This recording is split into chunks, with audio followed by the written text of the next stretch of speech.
on AOL and other internet servers about the history of Memorial Day and the arguments of where it really started and who started it. I especially enjoyed reading about a group of former slaves that dug up over 250 Union soldiers that were buried in a mass grave at the Charleston prison camp. And it was late 1965 when they dug them up and gave them each their own grave to represent the honor that they had for them who fought to free them.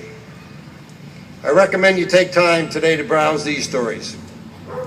In 1866, 5,000 people took time to decorate 20,000 Union and Southern soldiers' graves with flags and flowers at Arlington Cemetery in Arlington, Virginia.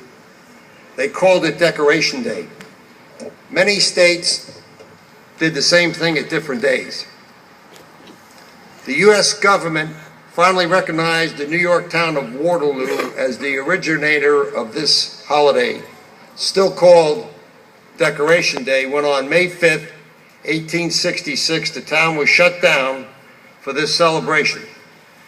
Following World War I, the U.S. government changed the name of Decoration Day to Memorial Day and recognized all those who died serving their nation in combat, and decided that it would be now celebrated on the 30th of May throughout the entire country, when flowers are at their best bloom. In 1971, Congress officially made it a national holiday and changed the date to the last day of May, which gives us a 3-day holiday. Please read more of what's on the web. When this holiday shows up on my calendar, I first think of the founders of our country: Washington, Jefferson, Madison, Franklin, Adams, Mason, Hamilton, and all the signers of the Constitution, of the Declaration of Independence. I also think about our Constitution, the Bill of Rights, and all the amendments that have been made. I think there's 22 to our Constitution. The original was not a perfect document, but the founders had enough foresight to give us the authority to change it when it was appropriate.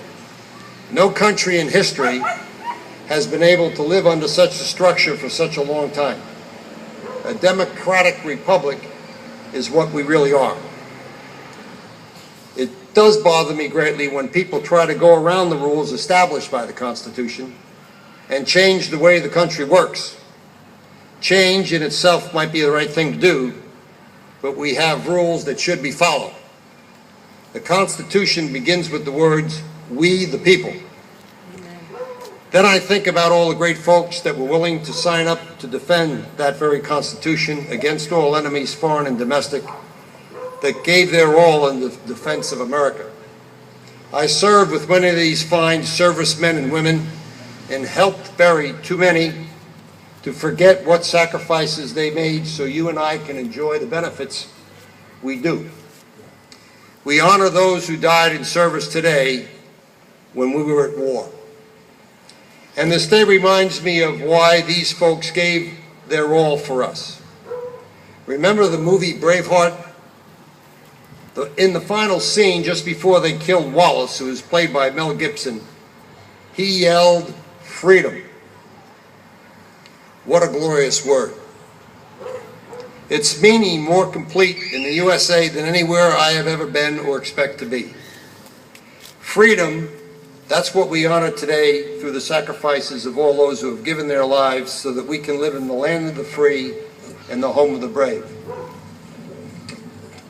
Thank you again for being here today. It's very special for all of us that have ever served, and for all those who have had family members die in service. Keep supporting our servicemen and women who today, remember, are all volunteers since 1973. They represent less than 1% of our population. God bless you all. Thank you very much for your attention.